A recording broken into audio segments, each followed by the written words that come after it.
उसके अंतिम कवि डॉक्टर कुमार विश्वास, जो हिंदी गीतों के, प्रणय गीतों के, प्रेम गीतों के वो कलमकार हैं जिनकी रचनाओं के लिए Dubai, Abu Dhabi, मस्कत, Sharjah, Mauritius और बैंकॉक से लगाकर अमेरिका में न्यूयॉर्क तक बहुत सारे लोगों की डिमांड पर ये निकट भविष्य में विदेश की यात्रा पर जा रहे हैं। आइए शुभकामनाओं में ताली बजाएं डॉक्टर कुमार विश्वास के और सुने उनसे प्रेम के कुछ गीत। डॉक्टर कुमार विश्वास, गाजियाबाद, उत्तर प्रदेश, इंडिया, पृथ्वी ब्रह्मांड। बहुत अच्छा कवि सम्मेलन हुआ। एक मेरा मन मानिए आप कि 6 बजने में कुछ मिनट पहले ये कवि सम्मेलन शुरू हुआ और 1.25 घंटे के आसपास को निपटना है। पूरे 1 महीने से आपके दोस्त ने इस कवि सम्मेलन की लगातार मेहनत की। मैं हिंदुस्तान में, हिंदुस्तान के बाहर जहाँ कहीं था, लगातार उसके मोबाइल मुझे मिलते रहे और 11-11 बजे उसने मेरे घर फोन करके मेरे पारिवारिक आनंद को काफी खलल में डाला। मैं चाहता हूँ एक बार अनुज के लिए जोरदार तालियां बजाइए, जिसने एक टीम जुटाई है। उसने सिलेक्शन किया कवियों का। लाल किले के कवि सम्मेलन पर, जो देश का सबसे बड़ा कवि सम्मेलन होता है, वहां उसने मुझसे मुलाकात की और आग्रह किया। आइए मैं कुछ एक पंक्तियां सुनाता हूं आपको। ये हमारे कुछ दोस्त कश्मीर निपटा रहे हैं। उनसे निवेदन है कि मेरा नागालैंड खतरे में पड़ सकता है, कृपा करके बैठ जाएं। बहुत मन से आपने सुना। मैं किसी भी प्रकार की पाकिस्तान पर कविताएं नहीं सुनाऊंगा जैसा राजेश जी ने और गजेंद्र जी ने किया, क्योंकि मेरा मानना यह है कि करोड़ों की कविता 2 कौड़ी के देश पे क्यों खर्च की जाए। और पाकिस्तान पे मैं आपको 2 पंक्तियां सुनाता हूं। ये तो टेक्निकल लोग हैं गजेंद्र जी, ये बिना जब तक सिद्ध नहीं होता मानते नहीं हैं। इनके यहाँ तो E=mc² को भी सिद्ध करना पड़ता है। हाँ, मैं हाथ जोड़ लेता हूँ, खींच लो आप। नहीं, उत्तर प्रदेश से आया हूँ, वहाँ समस्या क्या है कि हाथ जोड़ना पड़ता है। पता नहीं विष्णुकांत शास्त्री जी कब शपथ दिला दें। लखनऊ में 99 मंत्री हैं साहब। लखनऊ जाओ तो देख के थूकना पड़ता है कि मंत्री जी पे तो नहीं गिर जाएगा। अभी ओम ने मुझसे पूछा, बोले यार 99 मंत्री तो विभाग कैसे बढ़ते होंगे? हमारे यहाँ तो MP में तो 22 ही हैं। अरे मैंने कहा तुम तेज नहीं हो, अभी बैकवर्ड लोग हो, यूपी की तरह फास्ट फॉरवर्ड नहीं हो। बोले कैसे? मैंने कहा जैसे तुम्हारे यहाँ एक वन मंत्री होगा। बोले है। मैंने कहा हमारे यहाँ वन में 5 मंत्री हैं, एक बबूल मंत्री, एक कीकड़ मंत्री, एक झाड़ मंत्री, एक खरपतवार मंत्री, विभाग है। मैंने कहा एक तुम्हारे यहाँ खेल मंत्री है? बोले हाँ है। मैंने कहा हमारे यहाँ 2 मंत्री हैं, एक खेल मंत्री, एक कूद मंत्री। कूद मंत्री वो है जो दूसरी पार्टी से कूद कर आया है और कहीं भी कूद कर जा सकता है। तो पाकिस्तान पर 2 लाइनें सुनिए आप। ये तकनीक से कविता लिखनी चाहिए। ये तो बड़े बढ़िया कवि हैं, लेकिन कई बार ऐसे कवि वीर रस के मिल जाते हैं कि मैं डर जाता हूँ। आओ बेटा, आ जाओ। इसके मौलिक माता पिता जहाँ कहीं हो, उनसे निवेदन है कि अपने इस वर्तमान के आनंद से मुक्ति पाकर। यहाँ देखने के आया है कि कवि कविता पढ़ रहा है, माई की खड़ा है। आ जाओ। इतनी देर में दूसरा और आ गया। इतना तेज ग्रोथ रेट मैंने कभी नहीं देखा। और अच्छे डॉक्टर। इसके माता पिता से निवेदन है कि इस वर्तमान के आनंद से निजात पाकर इस अतीत के आनंद को यहाँ से ले जाएं।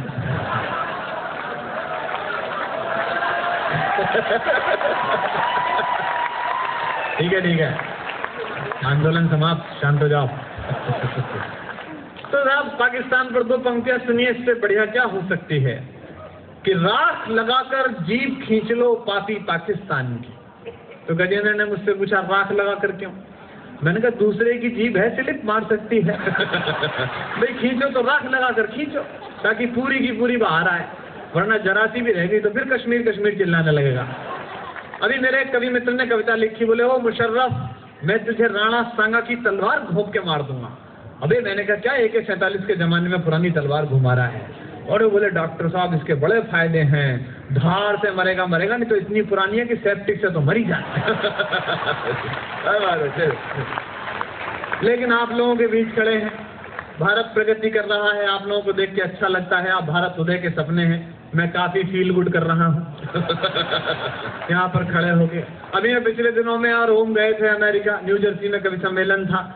तो एक मुझसे कहने लगा अमेरिकी डोमेस्टिक फ्लाइट में, बोले कितना लेट देश है, मैंने सुना आपके यहाँ शादी होने में 6 महीने लग जाते हैं, आज गोद भराई, आज मुंह दिखाई, आज सगाई, तब जाके आती है लुगाई।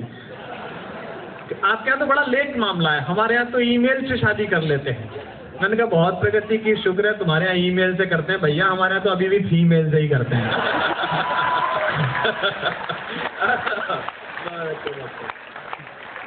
लेकिन फिर भी काफी प्रगति हो गई है, ये परिसर तो मुझे ठीक लग रहा है। अभी मैं ITBHU गया था तो वहां कन्याओं ने जो वस्त्र पहन रखे थे उसे देखकर मैं बहुत प्रसन्न हुआ। मुझे लगा कि वस्त्रों का आकार जितनी तेजी से घट रहा है उसके हिसाब से एक दिन बेस्ट ड्रेस डिजाइनिंग का अवार्ड भगवान को मिलने वाला है।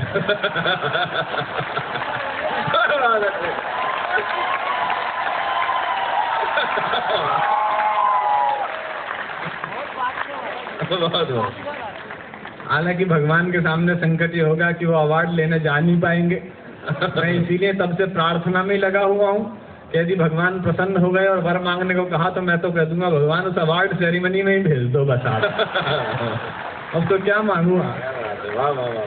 मैं आपको कुछ प्यार की बातें सुनाता हूँ और मैं जानता हूँ ये वो उम्र है जब हृदय दुगनी गति से धड़कता है।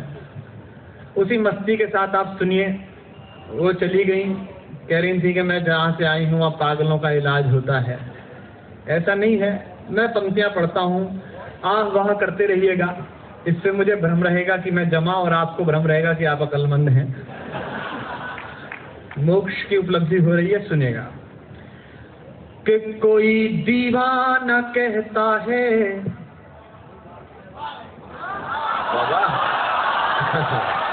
अरे दाद देनी है, खाज नहीं देनी है।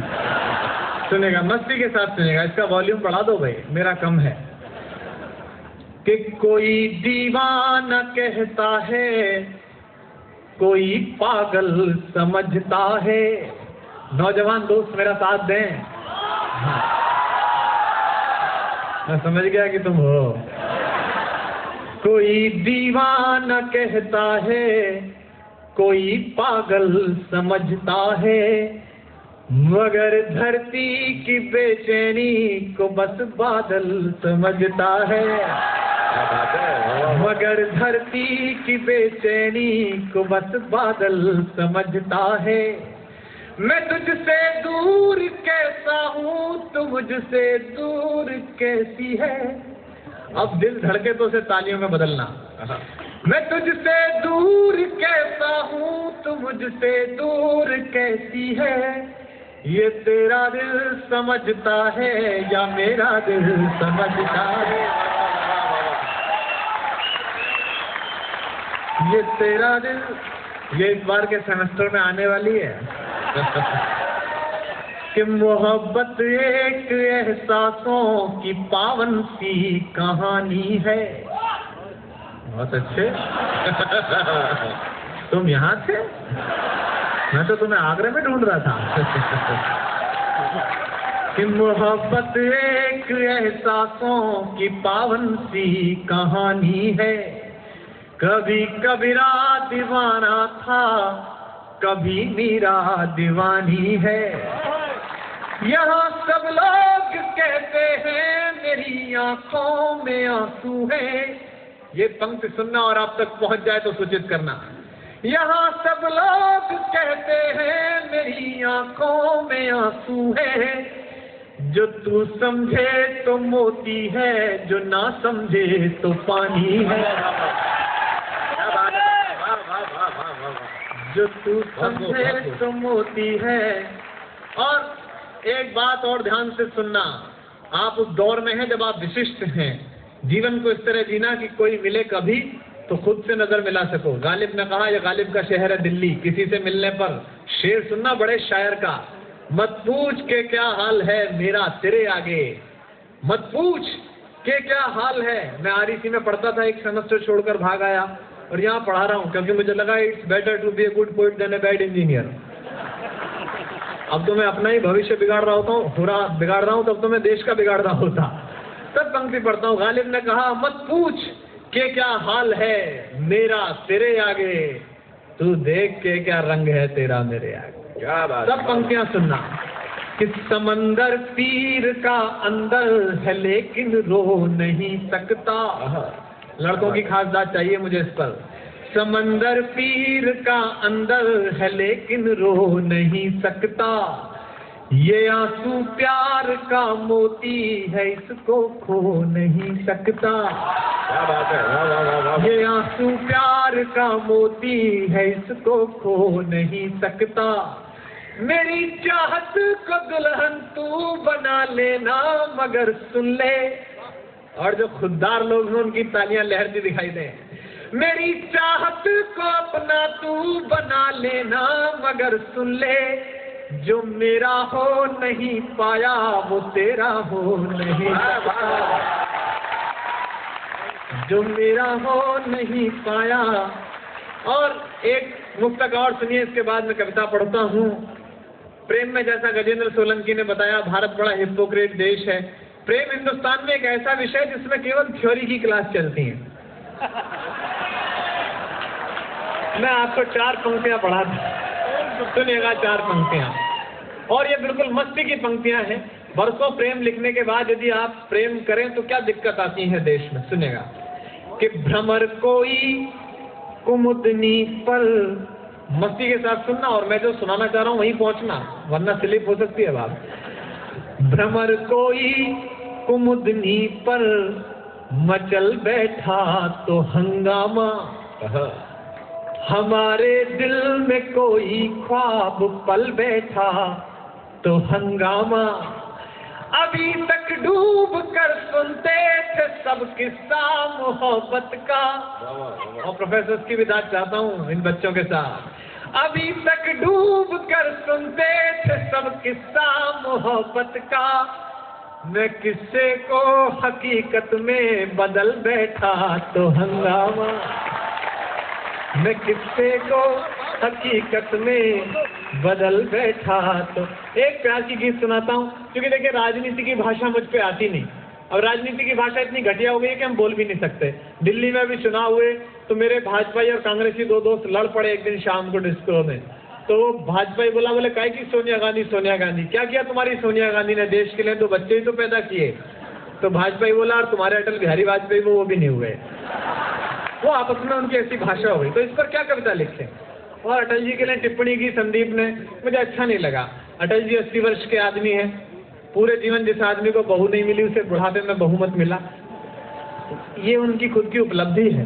मुझे तो याद है अभी एक दिन अटल जी सोनिया जी के साथ सर्वदलीय मीटिंग में बैठे हुए थे, तो सोनिया जी ने कहा, अटल जी ये पाकिस्तान बहुत गड़बड़ कर रहा है। आप जानते हैं सोनिया जी बहुत अच्छी हिंदी बोलती है। जब वो हिंदी बोलती है मुझे पता नहीं बातें कहाँ होती है लेकिन शरीर में खिल जाती हैं। तो बोली, अटल जी ये पाकिस्तान बहुत गड़बड़ कर रहा है, आप इस पर हमला कर दीजिए। अभी पिछले दिनों सोनिया जी राजस्थान में प्रचार में गई तो भरतपुर में तो चित्तौड़ के राजा की जय बुलवा दी और चित्तौड़ में भरतपुर वाले की जय बुलवा दी, वो पर्चा बदल गया। तो किसी ने कहा, बोले मैडम ये तो गड़बड़ हो गई, आपने दूसरा राजा इस्तेमाल कर दिया। अरे बोले शट अप, जब मैं इटली से आके यहाँ राज कर सकती हूँ तो ये 300 किलोमीटर चल के राज नहीं कर सकता, क्या दिक्कत है इसमें। तो उन्होंने कहा कि अटल जी ये पाकिस्तान बहुत गड़बड़ कर रहा है, इस पर हमला कर दीजिए। तो अटल जी ने कहा, सोनिया जी आपकी ये बात तो ठीक है। तभी वहाँ टोनी ब्लेयर बैठे हुए थे।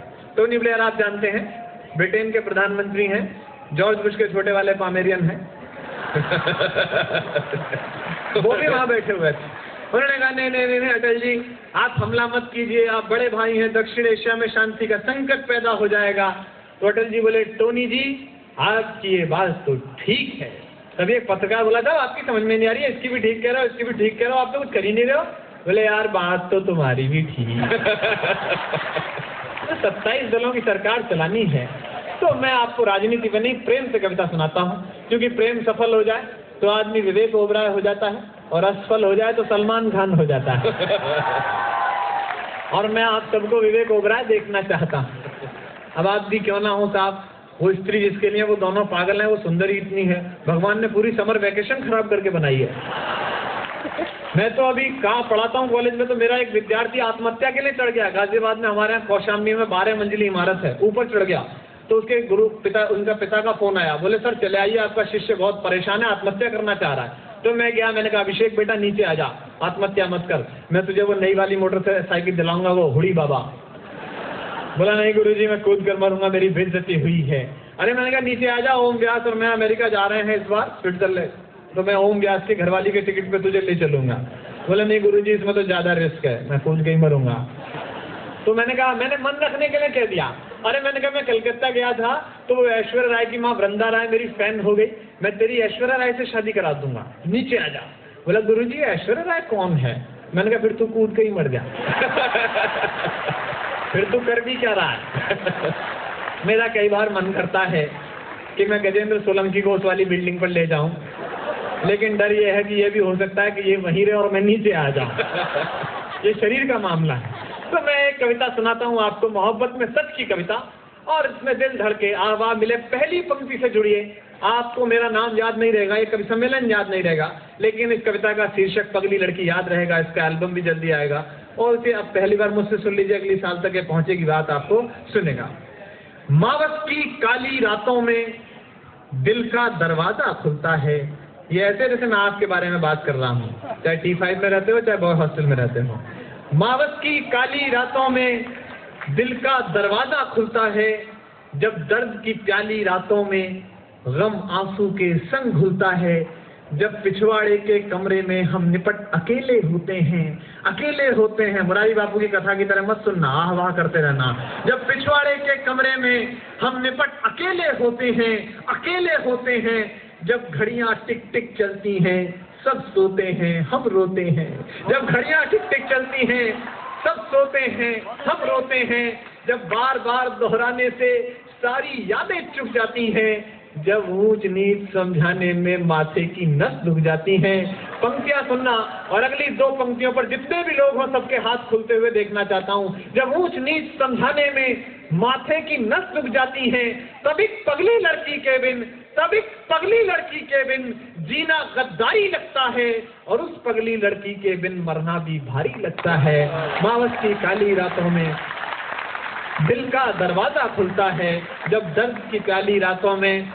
मैं अध्यापक का बेटा हूँ, मेरे पिता विश्वविद्यालय में पढ़ाते थे, अब मैं पढ़ाता हूँ पिछले 9 साल से। अध्यापक दोष दर्शन करता है, उसको हर समय लाल घेरा दिखाई देता है। वो मेरे यहाँ एक अंग्रेजी के टीचर थे, उनकी लड़की अपने प्रेमी के साथ चली गई, तो मैं शाम को सांत्वना प्रकट करने गया। मैंने कहा गुरुजी बड़ा दुख हुआ कि रेखा ने आपकी बात नहीं मानी और वो प्रेमी के साथ चली गई। तो गुरुजी बोले बेटा दुख इस बात का नहीं है, दुख इस बात का है कि 7 साल ग्रामर पढ़ाई, 3 पेज का लेटर छोड़ के गई है, उसमें 4 स्पेलिंग मिस्टेक।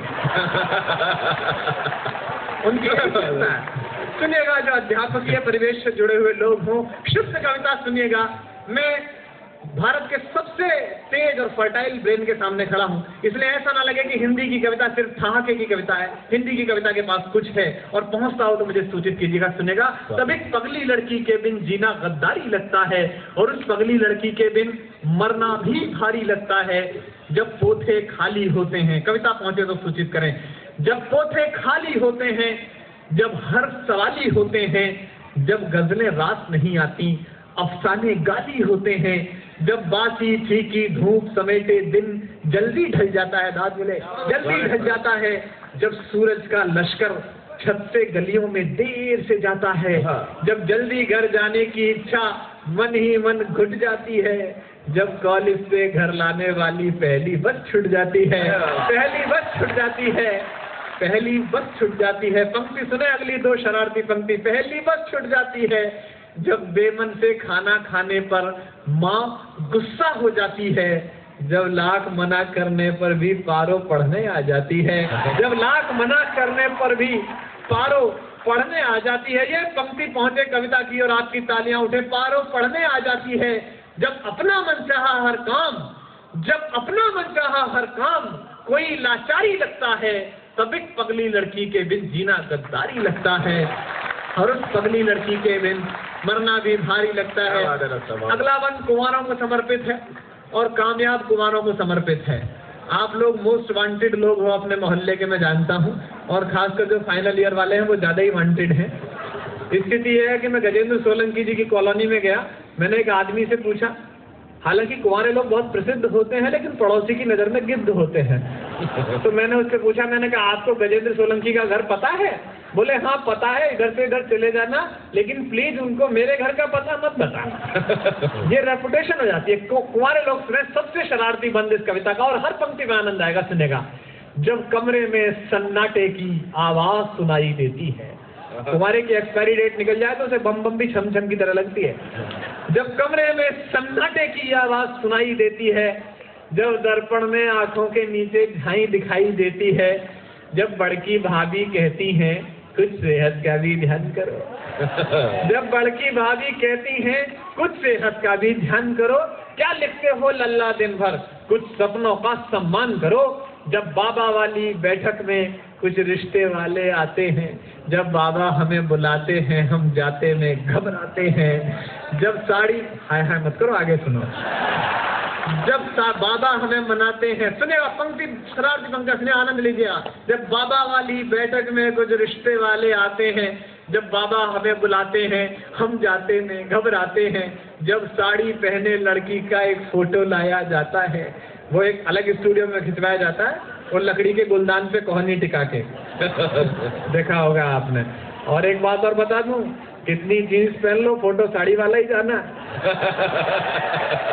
जब भाभी हमें मनाती हैं, सुनेगा मस्ती के साथ सुनकर मस्ती के साथ गा दीजिएगा। जब बाबा वाली बैठक में कुछ रिश्ते वाले आते हैं, जब बाबा हमें बुलाते हैं हम जाते में घबराते हैं, जब साड़ी पहने लड़की का एक फोटो लाया जाता है, जब भाभी हमें मनाती हैं फोटो दिखलाया जाता है। कविता की सर्वाधिक टूटन भरी पंक्ति आपकी सर्वाधिक तालियों की मोहताज है, सुनेगा। जब सारे घर का समझाना, जब सारे घर का समझाना हमको फनकारी लगता है, तब एक पगली लड़की के बिन जीना गद्दारी लगता है। और उस पगली लड़की के बिन अंतिम पंक्तियां पढ़ता हूँ अपनी और इस कवि सम्मेलन की। मैंने कोटा में पढ़ दी तो इंजीनियरिंग कॉलेज के लड़के आ गए पीछे मिलने, बोले भाई साहब आनंद आ गया। मैंने कहा वही उद्देश्य भी था। बोले नहीं पर ये औकात वाली बात बदल दीजिए, क्योंकि हमको कंफर्म हो गई है कि आपकी किस लिए है। तो मैंने इसको पारिवारिक रंग दिया। दीदी कहती हैं, दीदी कहती हैं उस पगली लड़की की कुछ औकात नहीं। दीदी कहती हैं, पंक्तियां सुनना वसीम बरेलवी साहब की और दाद देना बड़े शायर को। मोहब्बत में बुरी नीयत से कुछ सोचा नहीं जाता। जिनके बीच अभी झगड़ा हो गया हो 14 से पहले या बाद में, वो सुन लें।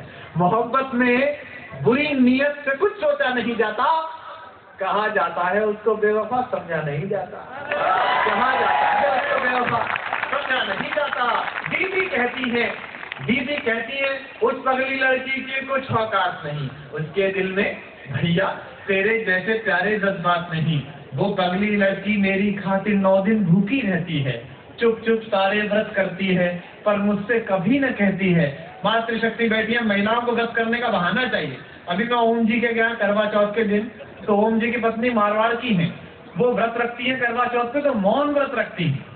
तो हम लोग 12 बजे उठे तो वो बोल नहीं रही थी, तो मुझे लगा कि ओम जी की कोई पुरानी वीडियो फिल्म पल्ले पड़ गई है, तो अपने को पता नहीं था। तो मैंने ओम जी से कहा यार ये खाना क्यों नहीं खा रही है भाभी? और वो बोले कम वक्त आज खाना क्यों खाएगी, आज ये भूखी रहेगी, इससे मेरा स्वास्थ्य सुधरेगा। मैंने कहा इतना सुधरा हुआ है और कहाँ जाओगे?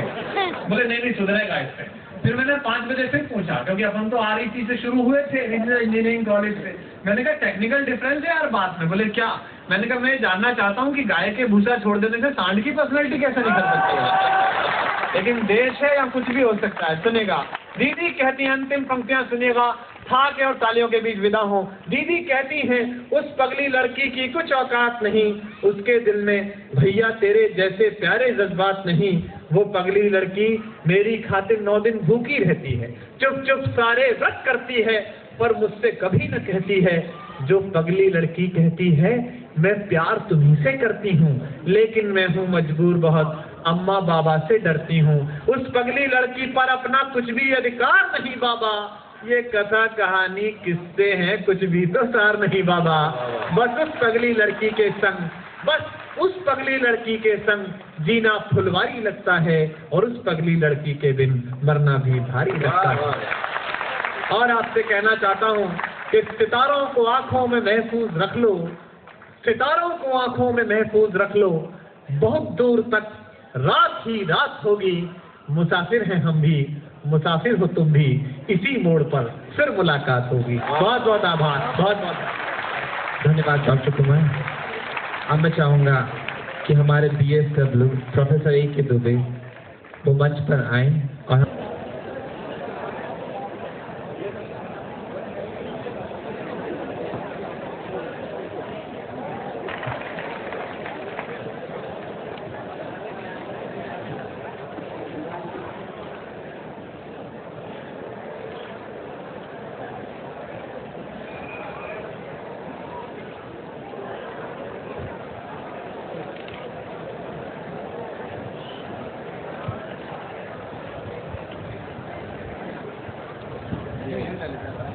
डॉक्टर कुमार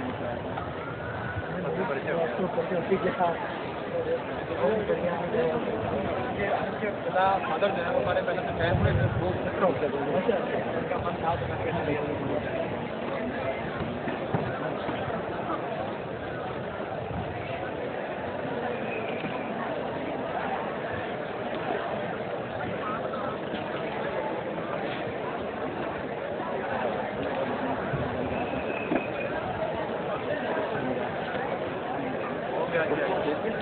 हाँ बैठ व्यवस्था बहुत अच्छा बच्चों के IQ तो यार भूले